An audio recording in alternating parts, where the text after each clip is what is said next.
phone call from here saying that somebody was dead. What? Is there somebody else that lives on this property that has your address? What's your address? Cops just swarmed David's Texas home, and no, it wasn't for the Tesla, it was a straight up swatting call. Bodycam footage shows officers rolling up on his family's place in Hempstead, guns drawn, just days after Celeste's body was found. The 911 caller claimed there were gunshots, a woman screaming, and someone dead. Basically the kind of call that makes police think they're walking into a bloodbath. When officers knocked, it was the singer's parents who answered, looking stunned and very confused. I'll go out wide and keep you covered. You want to tap the door? Just wait for me, Because I'm going to keep you covered. Go ahead. I got you covered. Come right here. There's too many windows. Here, knock on the door. We got a phone call from here saying that somebody was dead. What? Is there somebody else that lives on this property that has your address? What's your address? That's it. That's it. That's what I actually got. We got an address. There was a gunshot and a woman scream. What? I'm serious. That's why we came up here like this because and then they talked to the caller. Whoever they were talking to said that there's a person dead. No sir. No sir. Knock on the door. We need to talk to him. We ain't got time for this. Ma'am, we got to figure out what's going on so we can leave, okay? Very advised. We made contact. They said nothing happened here. She shut the door. Now she's calling 911. That's clear. We haven't received a call. I believe she's going to be in the process. Go ahead, give him a call if you want to verify it. Okay. Alright, she's calling you now. There's more that went on. Can you repeat, sir? Broken traffic. Huh? That's not normal activity. If you were at the wrong address, they would be concerned about somebody else. Like really? Like, you know what I mean? Like, they'd be trying to help. Tinder 42, sir? Sorry to bother you, but somebody called and said there was something. I mean, there was a person where they called on themselves. You know what I mean? It was like, hey, there's somebody dead. Someone's dead. Yeah. That's why we had to take caution. You know what I mean? Wasn't trying to scare y'all. Just this house is way off the roadway. So you just opened the gate and came in? Yes, ma'am. I'll put it back. I have a gate just like it. I think it's trying to get my country. Yeah, when it's something like this, when they say somebody's dead, their life matters more than, you know what I mean? I hear. I didn't damage your gate. I just opened it. Ah, it ain't on their phone. And this is not a Texas. Yeah, it's an out-of-state number. Someone's messing with us. But it would pinged here though, because wherever they call from, it pings and sends it to dispatch. What the what? So like whenever you call 911, wherever you are, it sends like a ping that's how they know the address. And this address came up to this number? Yes, ma'am. That's where he was meeting. Kelly to engine 42. So is there somebody on my property? It could be. We'll check the property for you. Yes, please. So we'll ride around. If you can give me a layout, how's the property? Like, does it go further back? Like, no, it doesn't go any further back. It's just right here, and then it goes on the fence. There was a gate here and the fence around. Just around the fence. Well, him and I will ride around and check, and then we'll leave. You know? Yeah. Okay. So that was a false alarm. You see, I don't like this kind of thing. So if I really do have an emergency, then yeah. Okay. Thank you, ma'am. Sorry. Alright. If you do have an emergency, you know we're going to be here. Okay. We're going to get here. Yeah. Okay. Thank you, gentlemen. Thank you. All right. Y'all have a good night. It can also be heard in the audio captured by the body cam. David's mom tells the cops there are 4 people who live in this house and that her daughter and son are upstairs. David has a younger brother and sister, so it seems David was not there at the time. Or if so, his parents didn't mention him. David's dad can be heard repeatedly saying someone is messing with us. His mom is then concerned someone might be on their property, and cops assure them they will check before leaving. You can even hear it on the body cam audio, his mom calmly telling police there are 4 people in the house, her daughter and son upstairs, which means one of 2 things. David wasn't there, or his own parents decided not to mention him. Meanwhile, his dad keeps repeating someone is messing with us, and his mom worries someone might actually be outside lurking. Cops sweep the property, reassure them it's clear, and bounce less than 20 minutes later. No report, no arrest, just another swatting prank at the worst possible time. But it's just me and my daughter, the only females here. She's 8. Who was Four the of us live person? in the house. My son? Your son? Yes. Yeah, Kelly.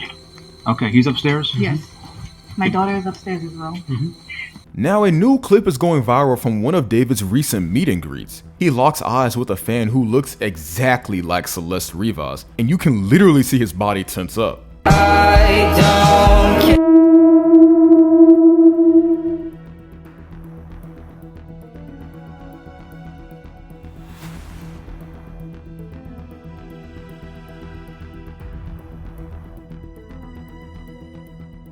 For real, his face reads like, wait, I thought I killed you. People aren't just seeing a quick nervous look from David. It's more like a big, strong feeling you get inside when you see something really scary, like a ghost or something bad that happened before. Usually David is confident and calm in front of people, so why did he suddenly look really tense? Like he was scared or worried when he saw someone who looked a lot like Celeste. This strange reaction could mean a few things. First, maybe he was scared. Not just scared of what people think of him, but scared of what might happen because of what he knows. It's like he suddenly remembered something very serious that could get him in big trouble. Second, maybe he felt guilty.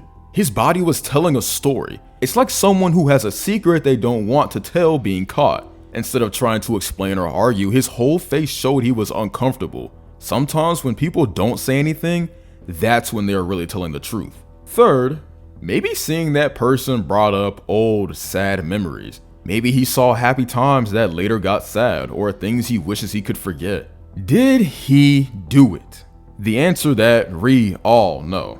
This is everything we need to know now. Why isn't there a David got arrested post on my timeline yet? Investigators after seeing the 100th evidence found in the David case. At this point, it's too sensitive of a situation that is beyond belief how one misstep from the investigators could worsen the whole case and possibly lead to incorrect results. A new TikTok clip resurfaced in which a parked van can be seen with a license plate that appears to spell out CLES, as in 15-year-old Celeste Rivas.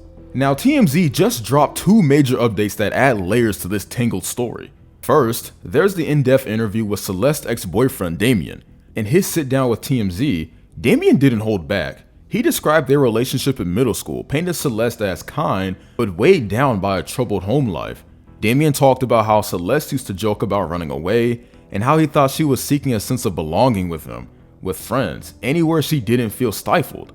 Despite knowing about her struggles, Damien admitted that he didn't realize just how serious things were until the news broke. When he heard about Celeste's disappearance and death, Damien's regrets surfaced.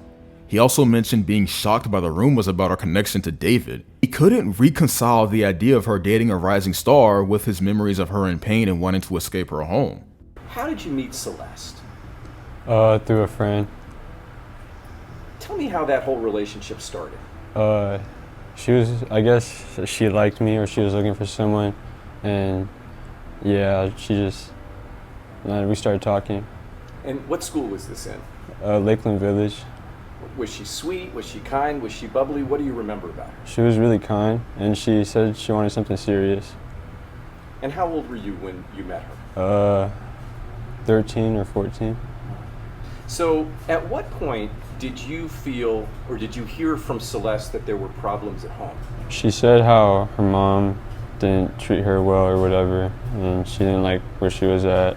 Did she talk at all about her relationship with her parents?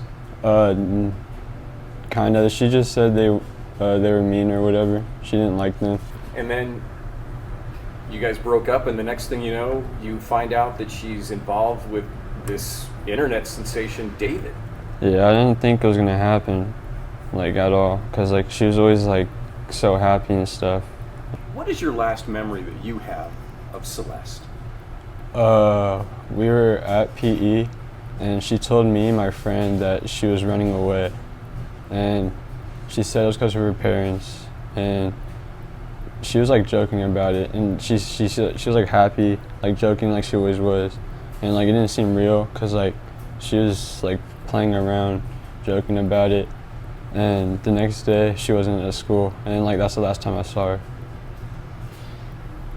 Did it break your heart that you were not going to be with her, or did you feel upset about losing the relationship?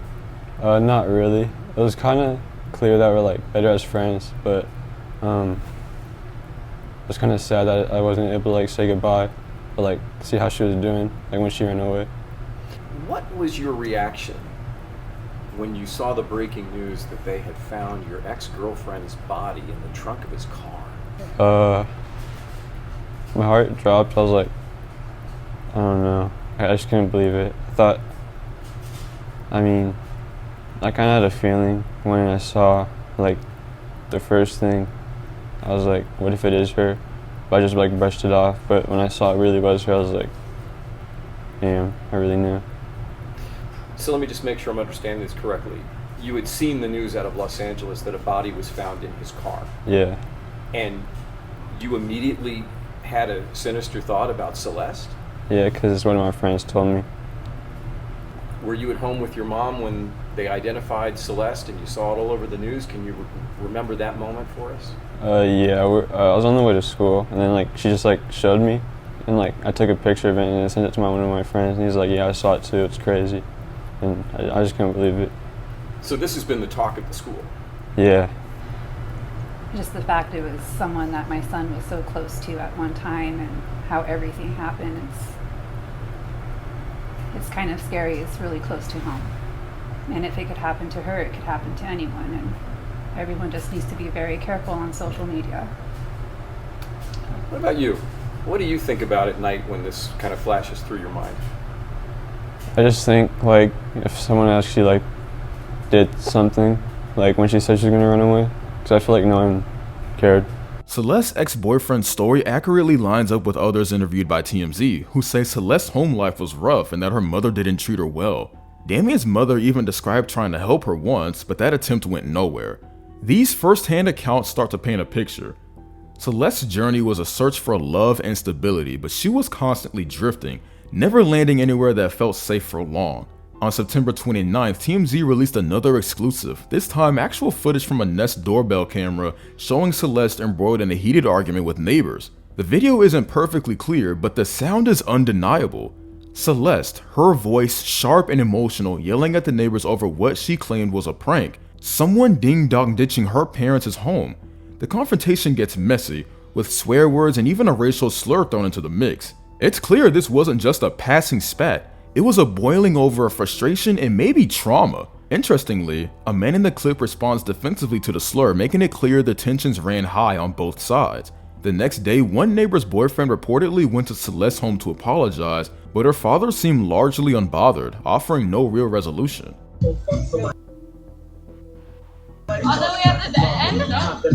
Right there, I'll tell you where that. See that door right there? Number 2, not on it. Number 2 right there. Let me talk real quick, okay? You gonna let me talk? I ain't gonna let you talk. No, you ain't gonna let me talk. Why you not gonna let me talk? You tripping. Nah, you tripping. How about you ain't tripping? You gonna let a woman talk? Alright, I'm not gonna let your woman talk. Why is she over here? Good. Your little house, you don't even got a house. Hey, bro. You talk to Yeah, ain't nobody black right here, homie. We're Southsiders right here, homie. We're Southsiders here. Get it right, homegirl. Shut up with your black talking. Shut up. You talking like you black, girl, with your black talking. Yeah. Ain't nobody black right here. What are you talking about? I said we're not black over here. Why you keep calling us? You keep saying this. We're not black. Hey, let it go. Go back to your house. Go back to your house. You ain't gonna do nothing, bro. What you gonna do? You ain't no gangster. You ain't nothing, homie. What you are? What you are but a little girl? What you but a little girl? What you gonna do? What you gonna do? What are you gonna do? You need to go home. Seriously. I'm not Mexican. All the door and you tripping. Oh my god. Not because you tripping.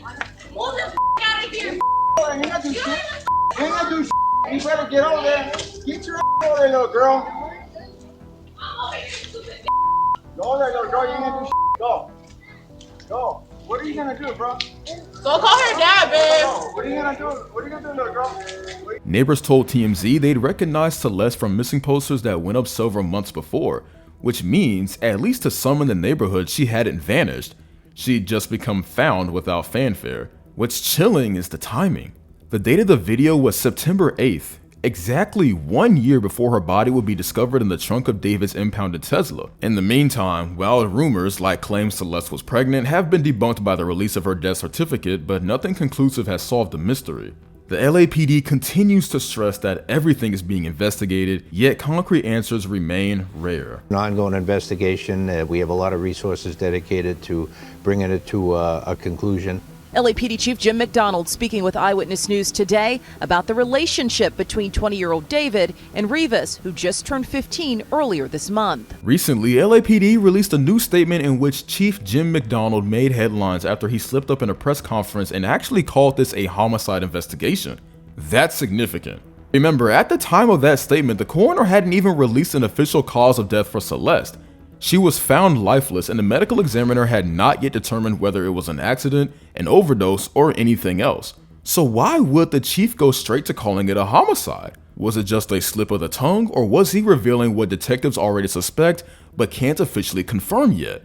That's the kind of thing that makes people pause, because usually law enforcement is very careful about their wording, especially in a high-profile case involving a celebrity. There are discussions that they might have had a relationship. Would you investigate that relationship as a possibility? Because it could be illegal to have a relationship with somebody that age. Yeah, certainly whenever you investigate a homicide, the detectives look at all of the associated issues as well. In this case, that's something that they would be looking at. And it gets even more confusing when you look at what Captain Scott Williams said afterward. Williams spoke to People magazine and took a much more cautious tone. He said it would be premature to comment on the relationship between David, who is 20, and Celeste, who had just turned 15. He also admitted they don't know yet if anyone other than David could be criminally responsible outside of the very clear crime of concealing her body. So on one side, you have the chief using the word homicide, which strongly implies foul play. On the other hand, you have a captain backpedaling and saying, well, let's not jump ahead of ourselves. Those contradictions leave the public wondering, which is it? Do the LAPD already suspect foul play, or are they still in the dark? Now, what we do know for sure is that the Robbery Homicide Division is the one leading the case. That alone tells us the LAPD is treating this very seriously. This is the same unit that handles the highest profile cases in Los Angeles: murders, robberies, kidnappings. If this were just an accidental overdose or something minor, it wouldn't be in their hands. So even if they're being vague in public, behind the scenes it's clear they are investigating this as if it could be criminal. According to official updates, detectives have executed multiple search warrants, seized digital devices, and interviewed people close to David. And this makes sense. This is a case that will probably live or die based on digital evidence: text messages, DMs, Snapchats, location data. Those are the things that can prove whether David knew Celeste's age, whether she was lured, or whether anyone else was involved in what happened the night she died. But here's the catch. LAPD isn't telling us what they found. They're basically saying, yes, we're investigating. Yes, retook devices, but we're not telling y'all anything yet. Law enforcement sources with knowledge of the case, but not authorized to speak publicly, told the outlet that investigators recovered various items from the Sunset Boulevard home, including electronics and computers. And that's a familiar strategy in celebrity cases. Think about YNW Melly. Police didn't arrest him the moment they suspected him. They built their case slowly, quietly, and only when they felt they had enough that they could bring charges. Because here's the big risk. If LAPD rushes an arrest, the prosecution would only have 60 days to take David to trial. For a high-profile celebrity with high-powered lawyers ready to attack every weakness in the case, that's a recipe for disaster. So instead, they're being patient, stacking evidence, and making sure that when they do move, it'll stick. But that patience creates another problem. In the meantime, the internet fills the silence with theories, and the longer the LAPD stays quiet, the more speculation takes over. For example, one rumor floating around is that Celeste's mom emailed David's manager, warning him that her daughter was with David. The theory says the manager ignored it, covered up, or even used industry plants online to muddy the narrative. Is there proof of that? Not really. When the police stay vague, conspiracy theories thrive. When she went missing in 2024, some of her friends and family knew, they knew about David or whatever, and somebody So there's like a language barrier with the mom does not speak English and the dad is not in the country. And so somebody was helping them. Somebody is very close to the family in Lake Elsinore and knows all of them and wrote a letter kind of on their behalf. And it was an email letter. It was sent to Josh and a family member of Josh and some other people. And basically said, we know that she's with him. I don't think they knew the address at the time, but they knew she's with him and that they included the missing persons flyer. She's a missing person. She's 12 or 13 at that time. And the next I think it was the next day or the day after, she showed up. She just showed up on her own back home. How did these people know Josh but not David? It was an adult. And this is where the manager comes in. His name is Josh Marshall, and he finally broke his silence, but not with a press release, not with a proper statement through a lawyer, not even with an interview. Instead, he responded to a random TikTok comment under his username JMogul, and that in itself is kind of wild. Think about it. A 15-year-old girl has died. His client is at the center of a major investigation. People are accusing him of being involved, and his official response is buried in TikTok replies? That doesn't feel like the move of someone who wants to clear their name in a serious way. It almost feels like he's trying to put out small fires without making headline. Now here's what he actually said. When one commenter accused him of being heavily involved, he snapped back, "How dare you say something like this with no facts?" In another response, he emphasized that he was a father of 3, that he lives in another state with his family, and that he works remotely 95% of the time. Basically, he's painting the picture of a family man who isn't even in California like that, who doesn't live with David, and who had no clue what was going on inside that mansion. Which brings us to another key point: the lease. People found out that Josh's name is on the lease of David's Los Angeles mansion, and immediately assumed that meant he lived there. If he lived there, that would mean he must have known Celeste was around, right? But Josh explained it differently. He claims his name was only there because, as the older adult with a financial record, it was easier for the landlord to approve him than a 19-year-old artist with no leasing history. So according to him, David lived there alone, paid him rent, and his role was purely logistical. That explanation actually does line up with how some managers operate, especially with very young artists. Still, people aren't convinced because paper trails like that are what connect people legally, and when your name is on the house where a body is found, it's not a good look. Then there's the Tesla. A red Tesla was spotted in the garage, and online sleuths swore up and down it belonged to Josh, but Josh denies it flat out. He says none of his cars are registered in California and that car isn't his. Again, this is him trying to cut every thread that ties him to the mansion. But here's the part that really stands out. In all of Josh's comments, not once did he directly mention Celeste. He never said, "I didn't know her, I never met her, I didn't know her age." Instead, he danced around it, focusing on leases, Teslas, and his family life. And that avoidance is exactly why people are suspicious. Because if you truly had nothing to do with the 15-year-old girl being in that house, wouldn't your first statement be to make that clear? Instead, Josh is focusing on the details that clear his name on paper, but not the heart of the matter. And here's where the two narratives collide. On one hand, the LAPD are being extremely cautious, refusing to confirm whether this was a homicide, but still treating it like one. On the other hand, the manager is denying involvement, but not addressing the most important part. And in the middle of all that, the public left to piece things together from scraps of information, contradictions, and speculation. The LAPD's silence makes sense legally. They don't want to rush, but in the court of public opinion, it looks like they're stalling. And Josh's defense of TikTok comments may make sense from his perspective, but in the public eye, it looks like deflection. Together, the LAPD and the manager are both fueling more questions than answers. So let's step back for a second. At the end of the day, a 15-year-old girl's life ended in David's mansion. That's the core fact. Everything else, the lease, the Tesla, the TikTok comments, the vague press conferences, those are all details swirling around the main tragedy. And yet, the way those details are being handled is what's making it harder to get to the truth. Look at what David's done. He's written a song called Romantic Homicide. He's got this imagery with a shirt, right? He wrote a song about being obsessed with Celeste, right? People saw him with Celeste. What if,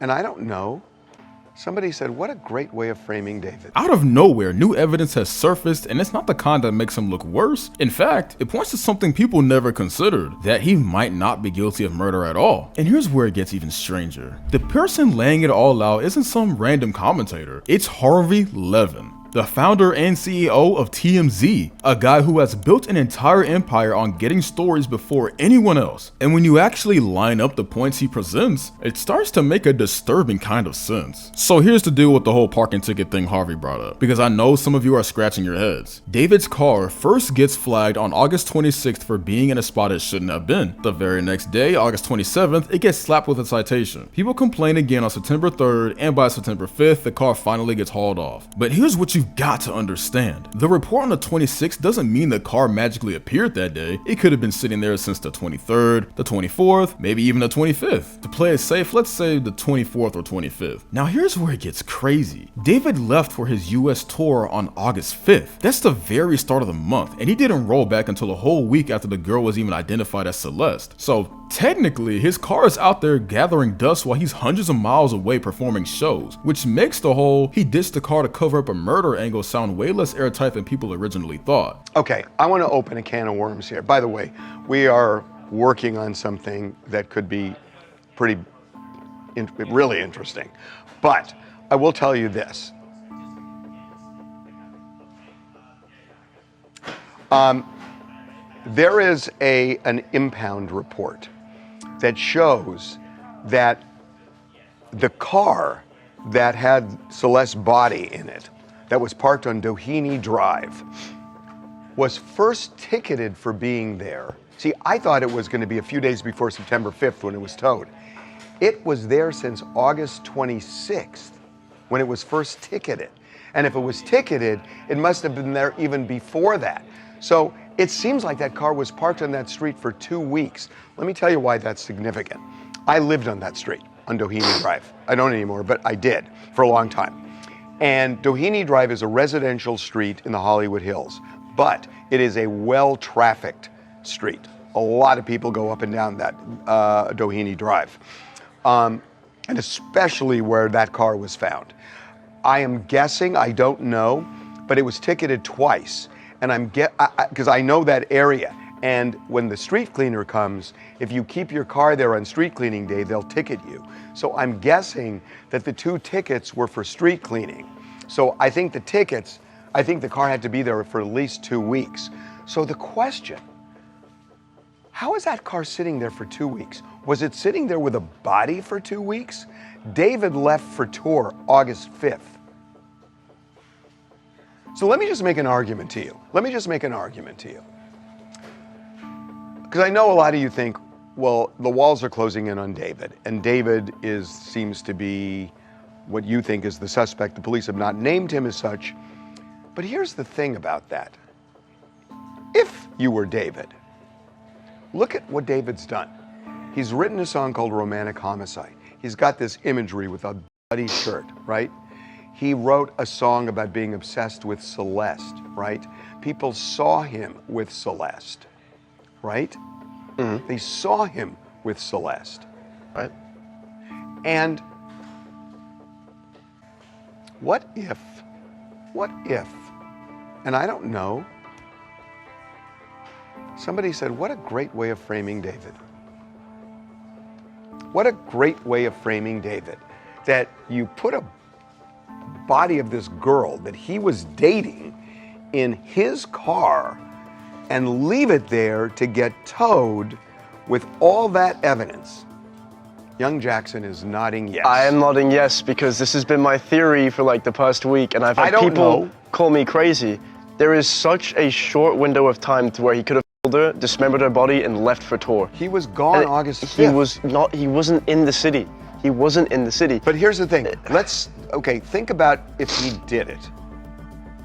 You're going to leave a body in your car on a street for 2 weeks knowing eventually it's going to get towed and found. Now here's another detail people keep skipping over. As one Twitter user pointed out, when the car was reported, the caller only mentioned a large tint, no mention of any odor. And that's where things start to get shaky, because let's be real, how do you supposedly have a dead dead body locked in a trunk with zero smell. We're talking about decomposition here, the kind of stench you can pick up from 400, 500 meters away. But in this case, nothing. Then you've got people online going, oh, don't worry, the Tesla recorded everything. LAPD will just pull the footage. Like, no, bro. Teslas have cameras, sure, but they're not rolling 24/7 like some CSI fantasy. That would take insane amounts of storage, and cloud uploads aren't cheap either. So the idea that there's going to be a perfect 24-hour playback sitting on a hard drive, yeah, that's not how it works. And just to make this clear, because this Reddit user hit it right on the head, whether David did the murder or not is one thing, but that doesn't erase the fact that he was hanging around with a 13-year-old girl, allegedly involved with her in ways no adult should be. Even if the whole defense is, oh, she lied about her age, let's be real, at some point he knew. If the rumors about him paying people off in 2024 are even halfway true, then that means he found out her actual age and still kept seeing her. That's not a mistake, that's a choice.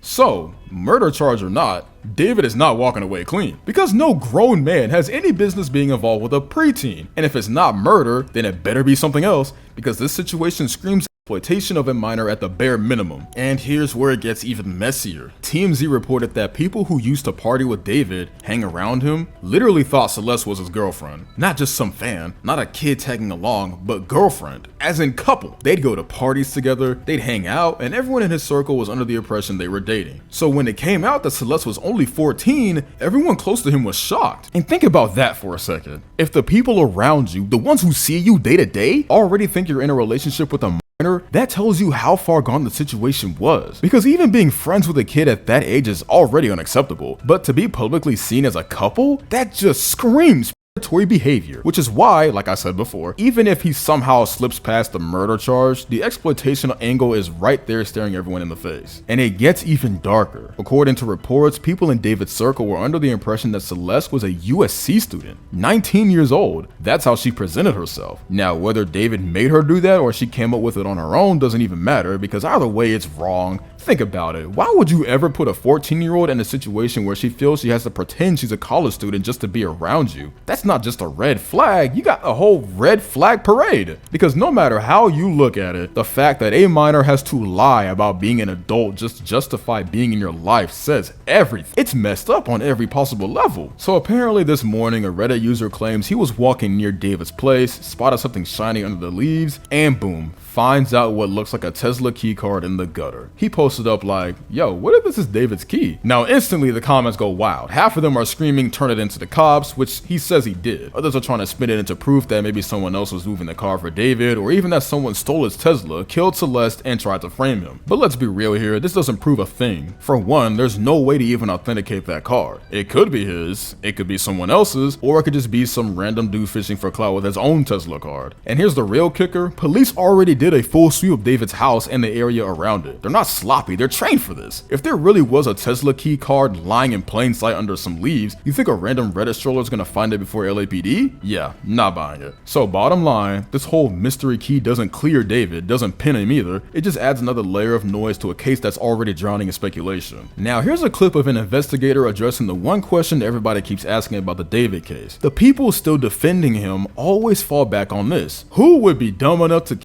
someone and then leave the body in their own trunk? And the investigators answer, a lot of people, especially first-time murderers, especially if they're stupid and are with kids. He flat out says that rookie killers do a ton of stupid shit. And yeah, one of them is exactly that, putting the body in their own car. At first it sounds insane, but when you think about it, it actually makes sense. Killing someone isn't some calculated Hollywood style move. It's sloppy, it's panicked, it's stupid by definition. If you're reckless enough to take a life, you're definitely reckless enough to screw up after. And the one thing most murders have in common, they always make mistakes. And those mistakes are usually what get them caught. So when you put it that way, it's not impossible at all that David could have made the same mistake. And honestly, trying to sit here and break down his motive feels pointless, because the bigger picture is already disturbing enough. This was a grown man in a relationship with a 14-year-old. That alone tells you how unstable this dude really was. Now, outside of the parking ticket timeline and the Tesla key drama, Reddit's been flooded with theories, and this one honestly stands out. A user pointed out that David didn't live in isolation. He had an entire entourage, people who stayed with him, partied with him, and yes, that included Celeste. So what if, while David was away on tour, Celeste was with that crew, things got heavy, drugs were involved, and she overdosed. In a panic, instead of calling it in, they stuffed her body in David's car. That way, he'd end up taking the blame and they'd walk free. It would explain why there was zero urgency to hide the body somewhere, because to them, the car already painted David guilty by association. Now, to be clear, this is pure speculation, no evidence yet. But here's why the theory isn't completely wild. Forensics so far haven't reported signs of blunt force trauma or external injuries, things you'd normally see and detect right away, which makes an overdose look far more plausible than, say, a violent attack.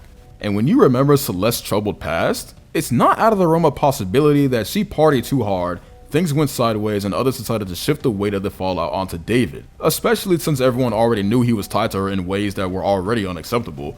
Again, it's speculation, but it's an angle worth keeping in mind. Now here's another clip from TMZ, and Harvey makes it clear he's not picking a side. He's not saying David did it, he's not saying he didn't. What he is saying is that right now, everything is still just theory. There's one theory that David killed her, and there's another that he didn't. And Harvey even points out, if by some chance David didn't do it, then wow, this is one hell of a setup, because the way things line up from the car being parked where it was, to the questions about whether it was moved, who moved it, whether he has paid someone or someone else did it all together, it all leaves a lot of room for speculation. But at the end of the day, it's the police who are going to sort that out, not Reddit threads or Twitter detectives. Still, Harvey's right about one thing. If David is innocent, he's basically the perfect person to frame. And that's only because of the situation he put himself in. Because no matter how you spin it, there's one question that doesn't go away. Why was a grown man hanging out with a crowd in the first place? And here's another clip that really matters. The gist of it is simple. They still can't find a cause of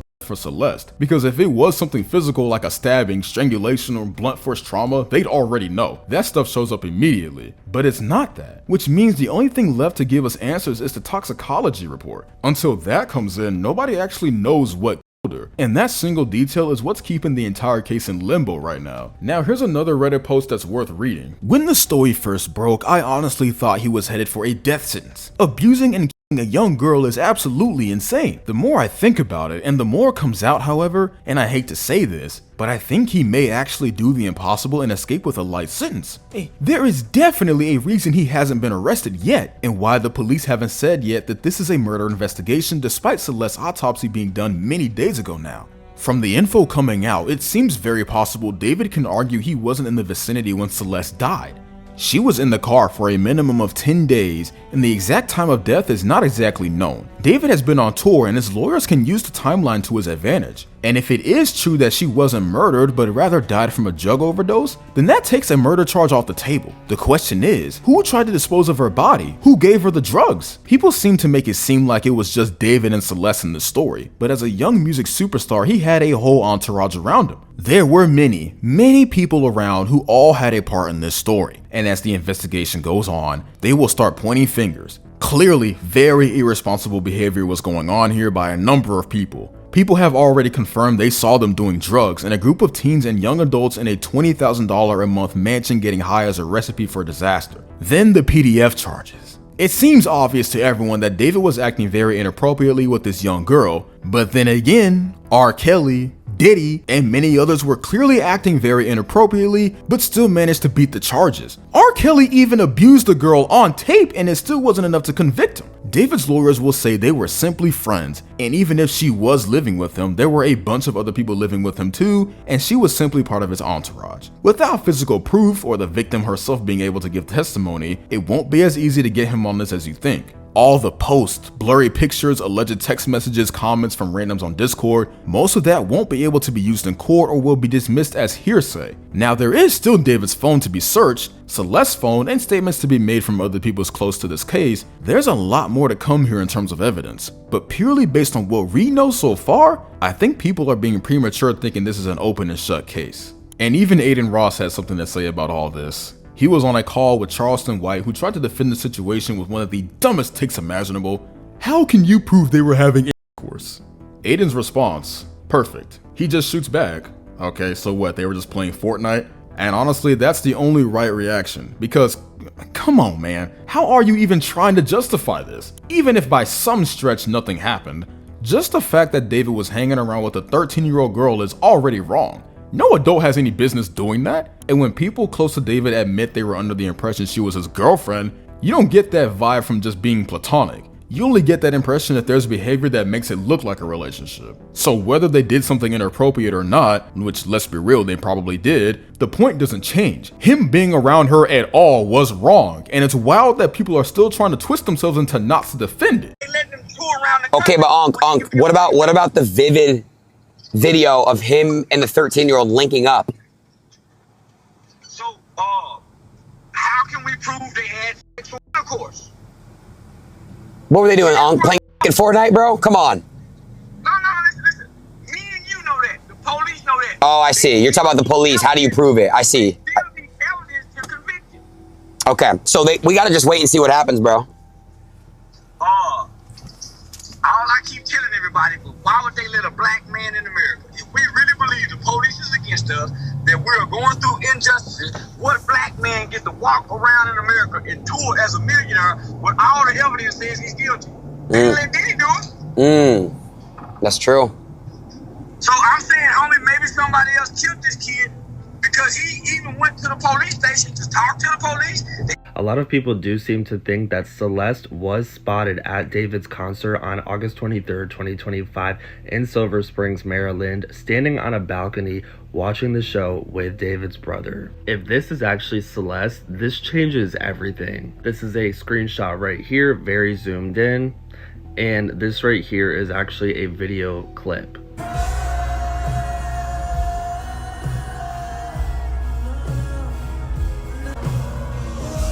Now, if we zoom into the female who's standing next to this guy on the balcony, who David seems to be like pointing at a couple of times while he's performing, she's wearing blue jeans and a black tube top. Remember, Celeste was wearing a black tube top, but she was wearing black leggings when she was found in David's Tesla. If this is Celeste, and if David was responsible for her death, I'm pretty sure that they would have had to fly out on August 25th. Celeste was at the show on the 23rd.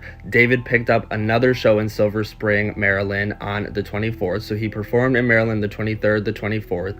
He had the 25th off. So he could have hypothetically flown to California again with Celeste when something maybe went wrong, because after his August 25th break, he performs again in Ohio, then he performs in Mass, and he's pretty much performing every night until her body is ultimately found on September 5th. Now, while some neighbors said that the car had been sitting there where it was for about a month, which would indicate that David may have parked it there before going on tour, some people said that they noticed the car parked there a week or two prior to it being towed away on the 5th. So let's just say this is Celeste, hypothetically. If she's alive on the 23rd, David's next day off from performing is the 25th. The two of them fly back to California. Something happens. He puts her in a bag, puts her in the Tesla, abandons the Tesla a block and a half away from where he is renting property. This kind of could correlate with some of the neighbors saying that they noticed the car abandoned where it was before it was towed about a week and a half to 2 weeks prior to it being towed. And if she was put in there on the 25th, then that would mean that she was in the vehicle, in the hot vehicle, for 14 days. Would that actually correspond to what the medical examiner's statement was, which was that the decedent was found severely decomposed inside a vehicle on September 8th, 2025. She appears to have been deceased inside the vehicle for an extended period of time before being found.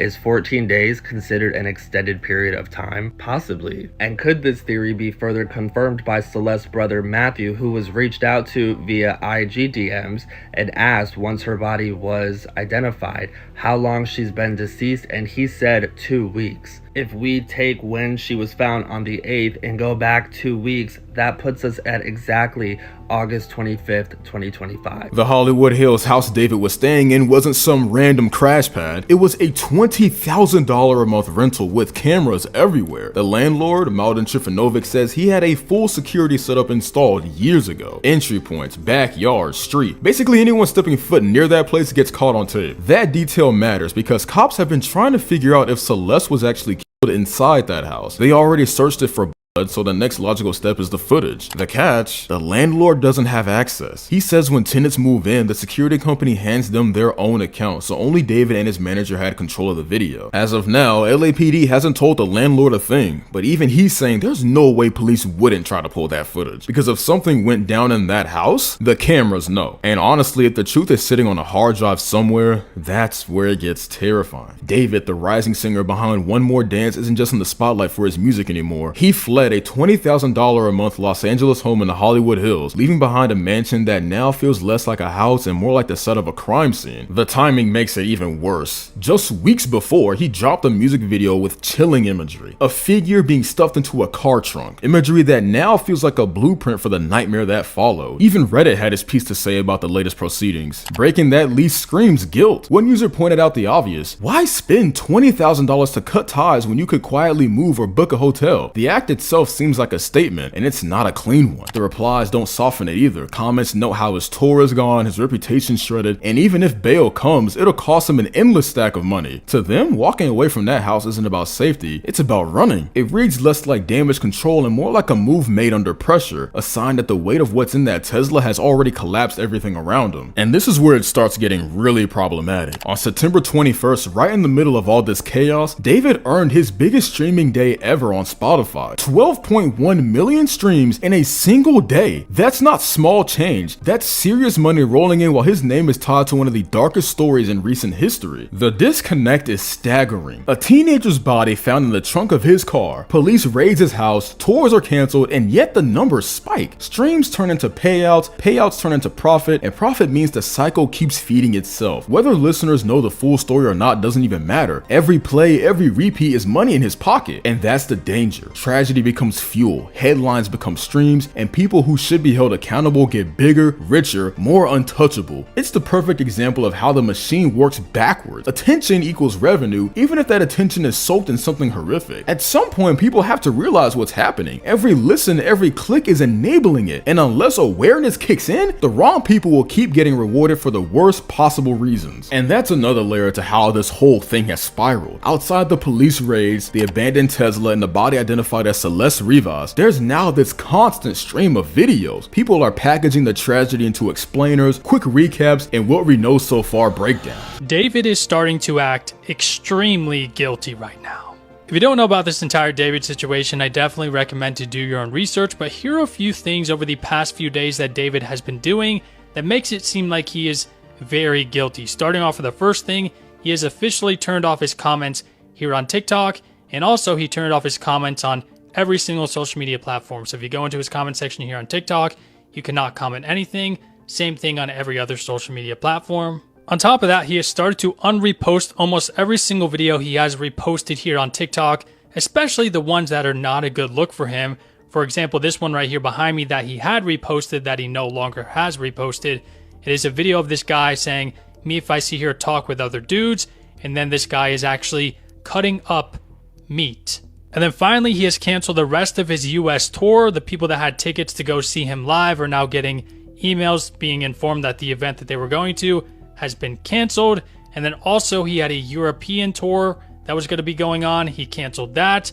And then there's also a Australia tour that he was going to be going on, and I believe that was canceled as well. So yeah, looking pretty guilty right now, but I'm curious to know your thoughts about all this. Not to mention, there's another TikTok making the rounds, one back from 2023. It shows David singing an unreleased track, and the lyrics aren't just vague filler. They describe a girl's appearance in a way that now feels uncomfortably close to Celeste. Shady lines, oddly specific details. Whether that song was actually about her or if people are reaching, that's not something I can decide. But lined up against everything else, the car, the house, the raid, the screenshots, the timing of it makes the whole thing sit heavier. It leaves a question mark hanging in the air that no one can easily brush off. And like the rest of this case, it's not about one piece of evidence, it's about how every detail starts stacking, one on top of the other, until the picture staring back at you is too dark to ignore. And as always, it's that time to see what the internet had to say about the entire situation as well. The only reason he isn't arrested yet is because they're waiting for the medical examiner to declare her cause and manner of death. You know he's guilty when he's deleting text messages, Discord messages, pictures, videos, etc. If he really didn't do anything, he would have just cooperated. obliterated. That's the tell. Innocent people don't start scrubbing their tracks, they don't nuke their digital trail. The second you see someone panicking and wiping evidence, you know it's not smooth sailing anymore. It's cover-up mode. And once investigators trace what's missing, that silence turns into proof. He's not just under suspicion, he's cooked. Isn't it suspicious enough that he didn't even look for her when they declared her missing? Exactly! If someone you cared about vanishes, the first instinct is to search, to ask questions, to do anything. But in this case,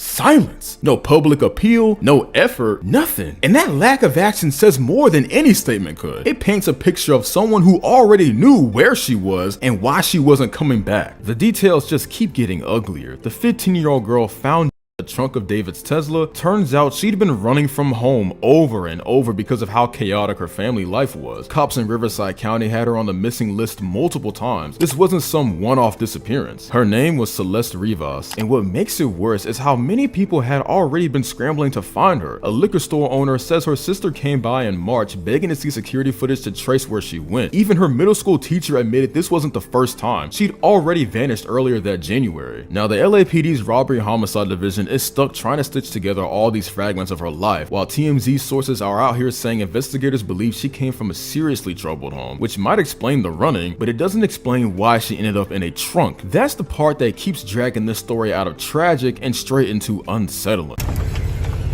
Police discovered decomposing human remains wrapped in a bag we now know belongs to Rivas. Eyewitness News has learned that she was found wearing a tube top, black leggings. She also had a tattoo on her right index finger that said, "Shh."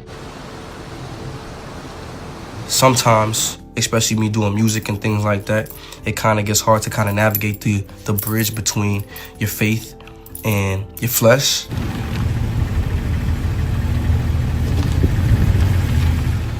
And just when you think this whole mess can't sink any deeper, TikTok comes crawling in with its own twist. Now there's alleged footage floating around claiming to show the spot where Celeste and David first met up. So right here is Echo Highland, which is new development. It's like a year old. And again, this is Grand Road. That road is called Riverside right there. That one goes up towards the left, but then it's still considered Grand going that way. Then you go up this way, and there's this storage place right here. So you go up this way, and over here is a set of model homes for the homes that were just built.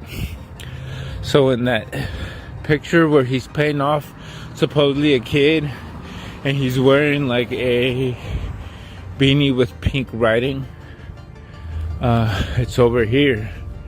And I didn't know it was that. Dude, we were really invested in this case, especially because that little girl is like, she literally lived down the street. Her family lives down the street.